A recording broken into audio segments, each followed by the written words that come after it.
नमस्कार, अमर उजाला.com पर आपका स्वागत है। आपके साथ मैं हूं आदर्श झा। एक खबर 16 जनवरी को ऐसे आई जिसका इंतजार सालों से तमाम केंद्रीय कर्मचारी कर रहे हैं और सिर्फ केंद्रीय कर्मचारी ही नहीं बल्कि पेंशनर्स भी, जो केंद्र के पेंशनर्स हैं, वो सभी इसका इंतजार कर रहे थे। वो था कि 8वां वेतन आयोग, उसको लेकर, उसके गठन को लेकर क्या खबरें हैं, क्या जानकारी है, कब इसके गठन का ऐलान होगा, कब ये गठन होगा। अब सबसे अच्छी बात यह है, उन कर्मचारियों के लिए खुशखबरी यह है कि 16 जनवरी को सरकार की तरफ से ऐलान कर दिया गया है कि 8वें वेतन आयोग का गठन अब जल्द होगा। और देखिए, नियमों के अनुसार अगले साल यानी कि 2026 में 8वें वेतन आयोग को लागू हो जाना है। अभी तक के जिस तरह के नियम रहे हैं, अब ये जो वेतन आयोग गठित होगा, ये अपने तमाम रिसर्च करेगा, उसके बाद अपनी सिफारिशें सरकार को सौंपेगा, सरकार उन सिफारिशों पर अपनी चर्चा करेगी, उसके बाद उनको लागू करने पर आगे विचार किया जाएगा। 8वें वेतन आयोग में जब हम पहुंचेंगे तो कितना परिवर्तन केंद्रीय कर्मचारियों की तनख्वाह में, पेंशन में होगा, कितना फायदा दिखेगा समय के हिसाब से, और अगर 7वें वेतन आयोग और वर्तमान परिस्थितियों को कंपेयर करके देखें तो क्या कुछ बदलाव हो सकते हैं, और खास करके अलग अलग जो कर्मचारी संगठन है उनको क्या लगता है कि क्या कुछ बदलाव होना चाहिए, ये जानना समझना बहुत जरूरी है, क्योंकि ये खबर आम जनमानस से जुड़ी हुई है। इसीलिए हमें लगा कि इस पर तमाम संबंधित लोगों को जोड़कर उनके साथ चर्चा जरूर होनी चाहिए, ताकि जो भी सरकारी कर्मचारी हैं, पेंशनर्स हैं, जो ये जानना चाह रहे हैं कि 8वें वेतन आयोग में उनके लिए क्या कुछ खास हो सकता है और किस फॉर्मूले के तहत सरकार आगे बढ़ेगी, क्या उनके लिए ज्यादा फायदेमंद होगा 7वें वेतन आयोग से 8वां वेतन आयोग, और कितना ज्यादा होगा, वो समझना बहुत अहम है। इसलिए उन तमाम लोगों को हमने जोड़ा है। हमारे साथ इस पर बात करने के लिए all India NPS employees federation अध्यक्ष डॉक्टर मंजीत सिंह पटेल जुड़ गए हैं। हमारे साथ मेरे सहयोगी जुड़े हुए हैं जितेंद्र भारद्वाज जी।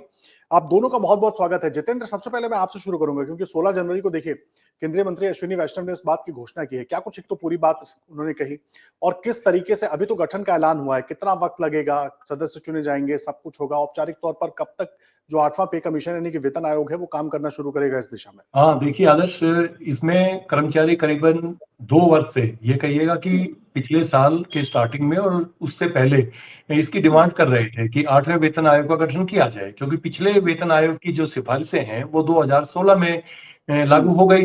तो 10 साल के बाद वेतनमान रिवाइज होता है। तो अब की बारी थोड़ा सा पिछले साल तो काफी सारे जितने भी लगभग डॉक्टर पटेल के संगठन हैं, चाहे जेसीएम है, चाहे फेडरेशन अलग अलग हैं, और रक्षा सैनिक कर्मचारियों का संगठन है, सभी ने एक स्वर में ही कहा था कि भाई अभी ये देर हो रही है इसमें, तो ये वेतन आयोग का गठन किया जाए। अमूमन क्या होता है अभी तक कि इसमें 2 से 2.5 साल लगते हैं। तो 2 से 2.5 साल में इसके सारी प्रक्रिया में करीबन 2 से 2.5 साल लगते रहे हैं। जिस तरीके से कल हम एआईडीएफ के जनरल सेक्रेटरी श्री कुमार से बात कर रहे थे, तो जब उन्होंने एक बड़ी अच्छी बात बताई कि भाई, बोले कि पहले यदि हम देखें 7वें वेतन आयोग और 6ठे वेतन आयोग, यानी 7वां वेतन आयोग का जब गठन हुआ तो उससे पहले लगभग 2 वर्ष का समय लगता था अपनी रिपोर्ट देने में, और उससे उसके बाद यानी 7वें की मैं जिक्र कर रहा हूं, तो उसमें लगभग 18 महीने का समय कर दिया गया। लेकिन उसके बाद चूंकि ग्रुप ऑफ मिनिस्टर्स के पास रिपोर्ट जाती है, और उसके बाद भी उसको ये कहिएगा कि कर्मचारियों को फायदा मिलने तक, यानी उनकी सैलरी में इजाफा होने तक, उसमें 5-6 महीने उसको कई बार और लग जाते हैं। तो 2 से 2.5 साल का टाइम लगता था। अब की बारी क्या है कि ये बड़ी ही एक रोचक स्थिति है कि मोदी सरकार इसको कैसे करेगी, ये भी एक बड़ा सवाल है। क्योंकि 1 जनवरी 2026 से ये लागू हो जाना है, तो हमारे पास पूरा सही मायने में 365 दिन भी पूरे कंप्लीट नहीं है हमारे पास। तो लेकिन अभी जिस तरीके से कल मेरी कर्मचारी नेताओं से बात हुई, तो उन्होंने कई सारी चीजें बताई कि देखिए अब सारी चीज ऑनलाइन है। पहले क्या होता था कि जो वेतन आयोग गठन होता था, उसका चेयरमैन या मेंबर, वो 3 सदस्यीय 4 सदस्यीय भी हो सकता है, तो वे लोग अलग अलग जगह पर जाते थे। इसमें देशों के टूर भी शामिल होते थे कि किसी देश में मान लो अध्ययन करना है कि वहां पर किस तरीके का स्ट्रक्चर है, कर्मचारियों के लिए कैसे वहां वेतनमान लागू होता है, उसमें कौन कौन सी बातों का ध्यान रखा जाता है। तो अब वो सब चीजें नहीं है, अब कहीं जाने की जरूरत नहीं है, अब सारी चीजें ऑनलाइन उपलब्ध हैं। तो इस वजह से इतना ज्यादा टाइम नहीं लगेगा। रही बात अपने कर्मचारी यानी भारत के कर्मचारी संगठनों से बातचीत, तो जेसीएम है और दूसरे संगठन है, तो उनके सभी प्रतिनिधियों को दिल्ली में बुलाया जा सकता है या वो अपनी अपना प्रतिवेदन दे सकते हैं। तो अब की बार ये माना जा रहा है कि 1 साल में सरकार इसको सभी तरह की जो प्रक्रिया है उसको पूरा कर लेगी और 26 ठीक है। यानी 1 जनवरी 2026 से इसको लागू कर दिया जाएगा। आदर्श। ठीक है, ये बड़ी अहम जानकारी आप दे रहे हैं, क्योंकि देखिए इसी प्रक्रिया को लेकर समय उठता था, मुझे याद है, क्योंकि हमारे पिताजी भी रेलवे में होते थे और उस वक्त जब पे कमीशन को लेकर चर्चा होती थी तो सालों पहले वो चर्चा शुरू हो जाती थी। डॉक्टर मंजीत सिंह पटेल, मैं आपके पास आ रहा हूँ, बड़ा अहम है जी, समझना जो बात जितेंद्र जी बता रहे हैं। जी। एक तो थोड़ा हमारे दर्शकों के लिए बताइए, वेतन आयोग खास करके क्या होता है, किस तरीके से काम करता है और इस बार के लिए उम्मीदें क्या कर रहे हैं आप लोग? क्योंकि बहुत कुछ बदला हुआ है 2016 और 2026 के बीच में, वो चाहे जी। महंगाई का स्तर हो या तमाम अलग-अलग चीजें हों, अलग-अलग फैक्टर्स हों, वैश्विक फैक्टर्स भी मैं जोड़ रहा हूं इसमें, बहुत कुछ बदला हुआ है। तो किस तरीके से जी, काम होगा और क्या उम्मीदें हैं आप लोगों की पहले तो? बिल्कुल, बिल्कुल। आदर्श जी, पहले तो आपका बहुत-बहुत धन्यवाद कि आपने मौका दिया है यहाँ पर बात रखने के लिए। तो सबसे पहले ये जानना ज़रूरी है कि वेतन जो आयोग बनता है, उसकी ज़रूरत ही क्यों पड़ती है? ये सबसे हुँ, इम्पोर्टेंट फैक्टर है। तो हुँ, ऐसे समझिए कि सर, जब किसी की जो सरकार कहती है, जो सरकार की जो हुँ, डिक्शनरी में जो लिखी गई है, वो अभी ये है कि किसी कर्मचारी का परिवार 4 लोगों से मिलकर के बनता है, हुँ, हस्बैंड, वाइफ और 2 बच्चे। हुँ, अब इन 4 लोगों के जो खर्चे हैं, मान लीजिए कॉस्ट ऑफ लिविंग जिसको आप कहते हैं। हुँ, पहले तो ये कि जो डॉक्टर एक्राइड वेलेस हैं, क्योंकि डॉक्टर एक्राइड वेलेस के हुँ, फ़ॉर्मूले से ही ये मैट्रिक्स बनाई गई है, जिसको हम हुँ, पे मैट्रिक्स कहते हैं, जिसे हम हुँ, सबसे पहले 7वें पे कमीशन में उसको लागू किया गया था। इससे पहले पे जी, मैट्रिक्स नहीं। तो ओके, पहली बार पे मैट्रिक्स 2016 में आया। अब पे मैट्रिक्स की सबसे बड़ी खूबी ये है कि वो क्या करता है कि 4 लोगों के परिवार का निकालता है प्रतिदिन का खर्चा मिनिमम कितना है। उसमें फूड है, हुँ, में आपका प्रोटीन होगा, फैट होगा, मिल्क प्रोडक्ट्स होंगे, आपका लिविंग स्टेटस है, हुँ, एजुकेशन है, एंटरटेनमेंट है। इन पर हुँ, सब मिला के आज के सिनेरियो में एक अच्छी लाइफ जीने के लिए और इन सब चीज़ों को पूरा करने के लिए जो खर्चा आता है, इसमें कैलोरी को 2700 कैलोरी को मानक माना गया है। हुँ, उसको निकाल करके लेवल 1 का एंट्री पे लेवल तैयार किया जाता है, जो आज की डेट में हुँ, 18,000 रुपए है।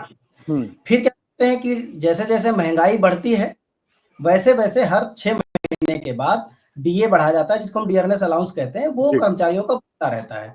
और 1 साल के बाद इंक्रीमेंट देते हैं, उसे एनुअल इंक्रीमेंट कहते हैं, वो हुँ, 3% का, वो हुँ, एकदम फिक्स है। हर लेवल में वो फिक्स है, पहले से हुँ, डिसाइडेड है।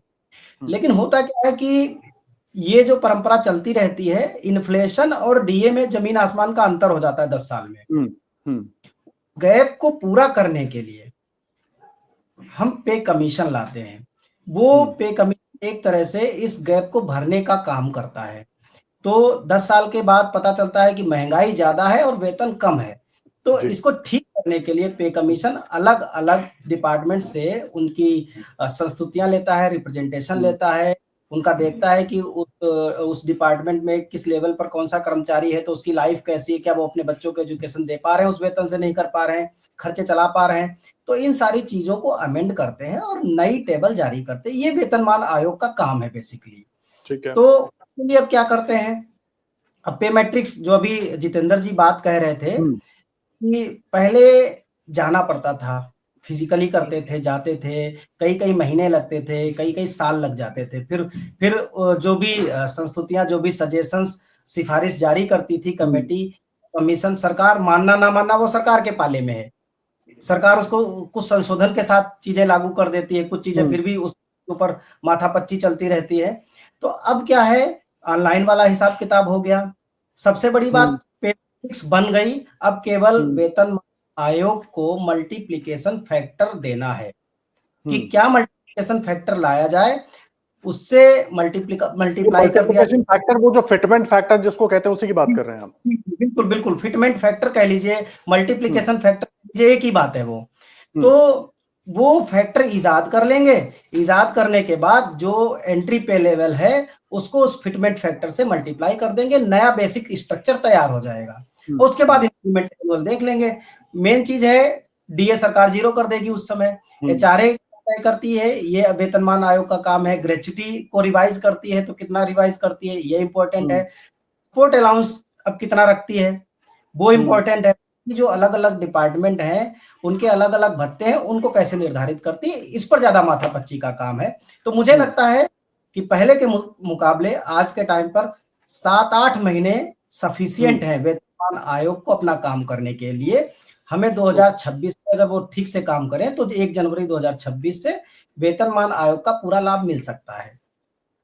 ठीक है, ये बड़ी बात आप कह रहे हैं, लेकिन क्योंकि आपने फिटमेंट फैक्टर का जिक्र किया था, मैं जितेंद्र के पास भी जाऊंगा, लेकिन मैं उसको पहले समझना चाहूंगा, क्योंकि मैंने लगातार जो डेटा निकाला है फिटमेंट फैक्टर, अगर मैं पिछली बार की बात करूं, खास करके 2016 की, तो 2.57 फिटमेंट फैक्टर को रखा गया था। उसके हिसाब से 7वें वेतन आयोग में सब कुछ जो भी गुणागणित किया गया था वो किया गया था। इस बार एक तो उम्मीद आप लोग किस तरीके से कर रहे हैं, क्या होना चाहिए, क्या 2.57 से ऊपर होना चाहिए, या वर्तमान परिस्थितियों के हिसाब से 2.57 से कम भी हो सकता है? ऊपर होगा तो शायद सबको मंजूर भी होगा, कम होगा तो क्या उस पर सवाल भी उठेंगे? ये परिस्थिति जरा मैं समझना चाह रहा हूँ। आदर्श जी, बहुत बहुत बहुत सेंसिटिव सवाल है और बहुत इंपॉर्टेंट है ये बात। देखिए, सबसे पहली बात कि फिटमेंट फैक्टर, पहले तो मैं आपको बता दूं कि 2.25 से कम हो ही नहीं सकता। उसकी वजह है, जो आदमी रिटायरमेंट की कगार पे है, 20 साल 22 साल 25 साल की नौकरी कर चुका है, वो ऑलरेडी 2 पॉइंट समथिंग वो फिटमेंट फैक्टर के ऑलरेडी दायरे में है। मतलब मेरा कहने का मतलब है कि किसी आदमी ने 50,000 रुपए के बेसिक सैलरी पे नौकरी शुरू किया था, आज डियरनेस अलाउंस का 53% है, एक साल में कम से कम 6% और बढ़ जाएगा, और एक इंक्रीमेंट बढ़ जाएगा, तो इसका मतलब कि 10% से ज्यादा अभी सैलरी और बढ़ जाएगी। तो आप ये समझिए कि उसके बाद 20 साल हो चुके हैं नौकरी करते करते, तो 20 साल में करीब करीब 3 गुनी उसकी सैलरी हो चुकी है एक तरीके से। तो वो जो फिटमेंट फैक्टर की जो आप बात कर रहे हैं, अगर हम नए फिटमेंट फैक्टर से मिनिमम रिप्लेस करके देखते हैं तो वो 2.25 तो मिनिमम पर वो ऑलरेडी है। अब गैप की बात आती है कि गैप कितना आया है, इन्फ्लेशन को लेकर के महंगाई के बीच में गैप कितना आ गया है, उसको अगर वो पूरा करते हैं तो आई थिंक कि वो 2.5 से ऊपर ही जाएगा। पिछली बार 2.57 कॉमन नहीं था, 18 पे लेवल है हमारे पास, किसी में 2.52 था, किसी में 2.57 था, किसी में 2.68 था। हम उसको साधारण रूप में एक जिसे हम एवरेज कहते हैं फिटमेंट फैक्टर, वो 2.57 है जिसकी आमतौर पर चर्चा होती है, लेकिन अलग अलग लेवल पर अलग अलग फिटमेंट फैक्टर लाया गया था। तो हमें इस बार उम्मीद है कि एटलीस्ट सरकार अगर कर्मचारियों के साथ वाकई संवेदनशील है, न्याय करना चाहती है, तो वो 2.5 के आसपास तो मिनिमम जाएगी। लेकिन मंजीत जी, बहुत सी मीडिया रिपोर्ट्स में वेतन मैट्रिक्स जो है वो 1.92 रखने की बात हो रही है कि उसके आधार पर ही होगा सब कुछ। बहुत सारी अलग अलग मीडिया रिपोर्ट्स की बात मैं कर रहा हूं। आप सही कह रहे हैं, कुछ लोग तो ऐसा भी है कि वो बहुत ज्यादा, वो देखिए 2.9 से ऊपर जाता है तो कर्मचारियों के लिए बहुत बढ़िया होगा, लेकिन मैं बात यहाँ से आपको कहूंगा कि ये सरकार थोड़ी कंजूस सरकार मानी जाती है। भले ही समय से कमीशन के गठन का ऐलान किया गया है, कर्मचारियों के बीच में ऐसा मानते हैं कि ये वर्तमान सरकार कर्मचारियों के मामले में कंजूसी करती है।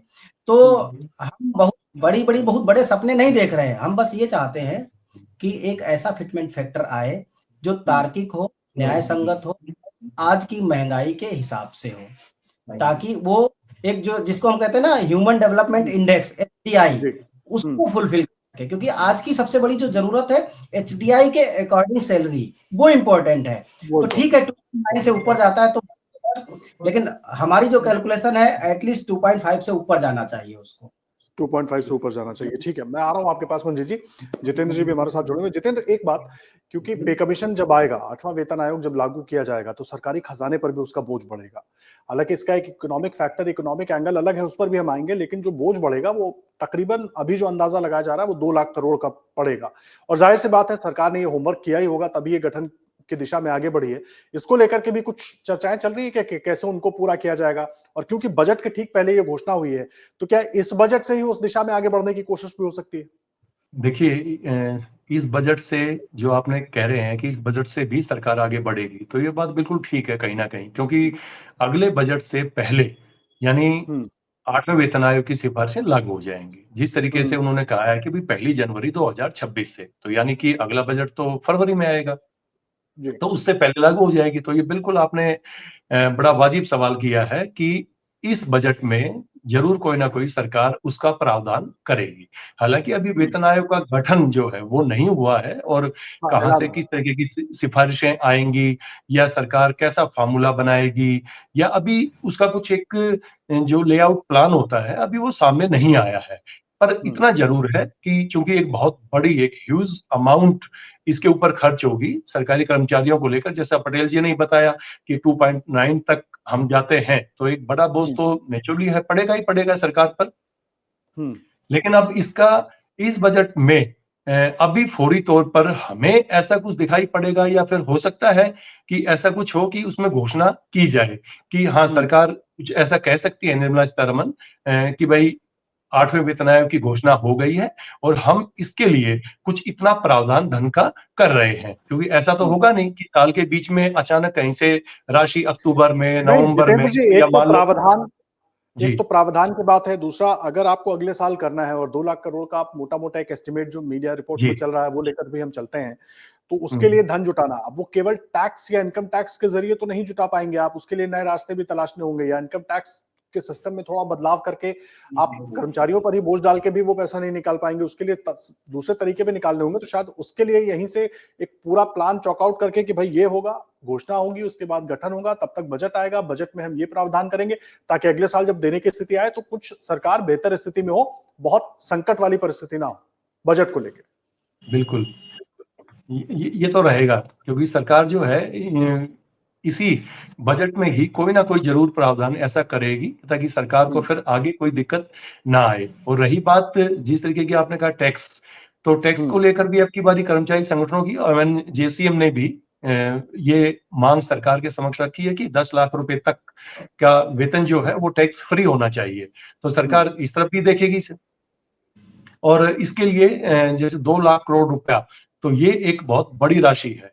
तो इसका प्रावधान कहाँ से क्या करेगी, टैक्स से आएगा? खाली टैक्स से तो इस सरकार नहीं बचा सकती है, और ना ही इतनी बड़ी राशि का कोई इस तरीके से टैक्स बढ़ाकर, या जीएसटी का है या दूसरे कुछ रास्ते हैं। सरकार को इसके लिए एक अलग से कोई ना कोई सेपरेट बजट का प्रावधान करना होगा अपना। कहाँ कैसे क्या लाएंगे वो सरकार का भी इस वेतन आयोग के गठन के बाद कुछ चीजें साफ होंगी कि तब कैसे क्या रहेगी। लेकिन इतना जरूर तय है कि इस बजट में सरकार को कोई ना कोई ऐसा प्रावधान अपना निकालना पड़ेगा या करना पड़ेगा, या हो सकता है संभावित है ऐसा कि निर्मला सीतारमण कोई घोषणा भी करें कि भी बजट को लेकर, बजट में 8वें वेतन आयोग को लेकर भाई हम इतने पैसे का प्रावधान अपना कर रहे हैं। ऐसा भी हो सकता है आदर्श। ठीक है, बहुत अहम बात आप कह रहे हैं और जाहिर सी बात है ये, क्योंकि किस तरीके से होगा इस पर भी बात करना बहुत जरूरी है। मंजीत जी देखिए, एक जो मोटा-मोटा कैलकुलेशन है 1.92 का जो मैट्रिक्स जिसकी हम चर्चा कर रहे थे, जो मीडिया रिपोर्ट्स में चल रहा है उसके हिसाब से, अगर उसके हिसाब से देखें तो जो 18वें लेवल पर जो कर्मचारी है ग्रेड 1 के हिसाब से अगर मैं बात करूं तो उनकी बेसिक सैलरी 1800 के पे ग्रेड के हिसाब से 18,000 रुपए अगर मानते हैं, तो 1.92 के मैट्रिक्स पे वो बढ़कर करीब करीब मुझे लगता है 34,560 या उससे कुछ ज्यादा हो जाएगी। ऐसे में ये वाला कैलकुलेशन है 1.92 के हिसाब से। इसी तरीके से हर ग्रेड के हिसाब से आप उसको बढ़ाते जाएंगे तो वो बढ़ता जाएगा। तो जो हमारी डिमांड्स है एम्प्लॉइज एसोसिएशन की, आप लोगों की जो डिमांड्स है, एक तो उसके हिसाब से, दूसरा अगर उसके साथ टैक्स को लेकर कुछ प्रावधान एक्स्ट्रा किया जाता है, क्योंकि बजट भी अब सामने है, क्योंकि चर्चाएं बहुत सारी चल रही हैं कि आखिर इतना पैसा आएगा कहां से, तो उस सूरत में किस तरीके से आप लोग बातचीत के जरिए आगे बढ़ने की कोशिश करेंगे ताकि रास्ता सही निकल सके, एम्प्लॉइज का भी फायदा हो, क्योंकि देश भर के केंद्रीय कर्मचारियों और पेंशनर्स की नजर इस पर लगी है, और सबसे ज्यादा क्योंकि पेंशनर्स, क्योंकि वो तो पूरी तरह डिपेंडेंट उसके ही भरोसे होता है। आज अगर मैं, चूंकि यहाँ पर 2 तरह के कर्मचारी हैं, एक वो जो 2004 से पहले के हैं और एक वो जो 2003 के बाद के, तो एनपीएस एम्प्लॉइज है। अब देखिए एनपीएस एम्प्लॉइज में क्या है कि जो 10% के जो डिडक्शन है कर्मचारियों का, और उसके एवज में सरकार 14% का डिडक्शन अपना दे रही है, कंट्रीब्यूशन दे रही है। तो ओवरऑल मिलकर के पूरे देश के, चाहे वो सेंट्रल गवर्नमेंट एम्प्लॉय हो, चाहे स्टेट के एम्प्लॉय हो, और चाहे किसी भी स्टेट के ऑटोनोमस एम्प्लॉय हो, तो टोटल 91 लाख कर्मचारियों की संख्या है आज की डेट में। ये मैं इसलिए कह रहा हूँ कि ये सारे कर्मचारियों का जो एनपीएस का जो डिडक्शन है वो सेंट्रलाइज्ड प्रोसेस में है। मतलब भले ही वो गवर्नमेंट का एम्प्लॉय है, लेकिन उसका डिडक्शन और उसकी सरकार का डिडक्शन, उस पैसे का इन्वेस्टमेंट एक ही जगह है, वो सेंट्रलाइज्ड प्रोसेस है, सेंट्रल गवर्नमेंट के पास है, और वो पैसा जाता है आईसी, यूटीआई और एसबीआई के पास।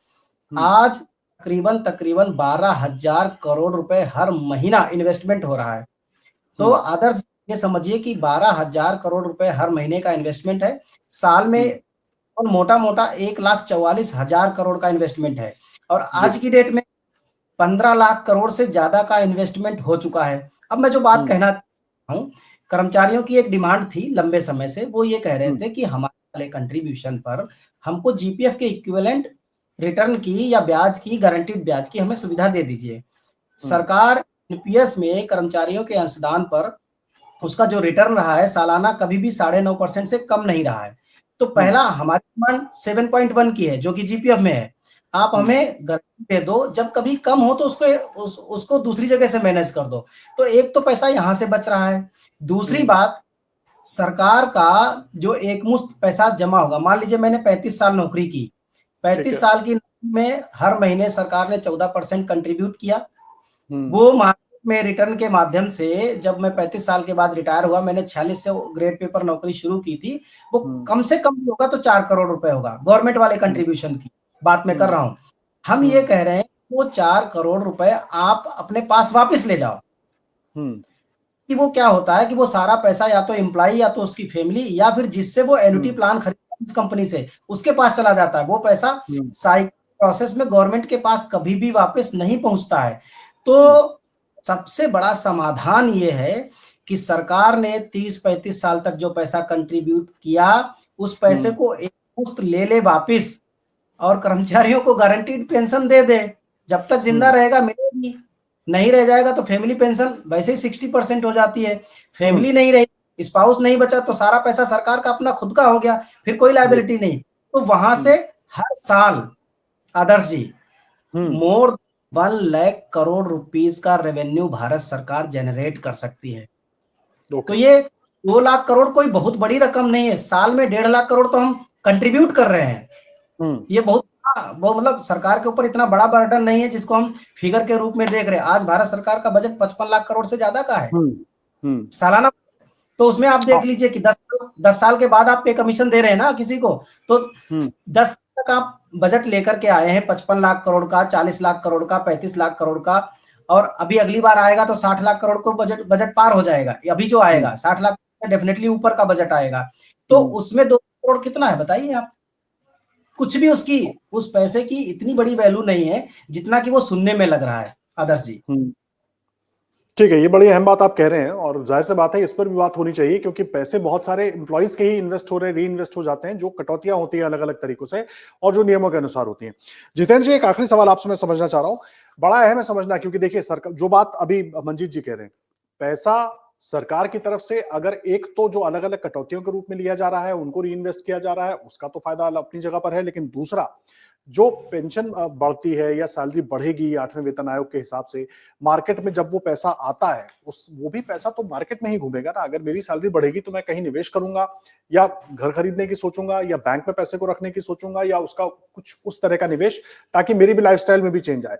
और जब इतनी बड़ी संख्या में सरकारी कर्मचारियों की सैलरी और पेंशन में बदलाव होता है तो उसका बदलाव देश की इकोनॉमी पर भी तो दिखाई देगा। अच्छा, हाँ आदर्श, इसमें एक ये भी है, ये तो बात आपने बिल्कुल ठीक कही है कि जब इतने सैलरी में कितना बड़ा इजाफा होगा तो जाहिर सी बात है कि पैसा मार्केट में तो जाएगा ही जाएगा। कोई प्रॉपर्टी में इन्वेस्ट करेगा, कोई बच्चों की अच्छी पढ़ाई लिखाई में करेगा, कोई अपना बेहतर इलाज अच्छे से करवा पाएगा, तो सारा पैसा तो जाएगा तो मार्केट में ही। ये तो है, ये तो है। और इसमें कई सारी चीजें होंगी, क्यों हो सकता है कि हम ये सोचते हैं कि हमारे पास पैसा आया है, लेकिन अमूमन जितना हम पिछला जो अतीत हमारा है उसको जो देखते हैं तो उसमें ऐसा कभी होता नहीं है आदर्श। ये चीज डॉक्टर पटेल भी इससे सहमत होंगे और आप भी होंगे, क्योंकि आपके पिताजी भी रेलवे में रहे हैं।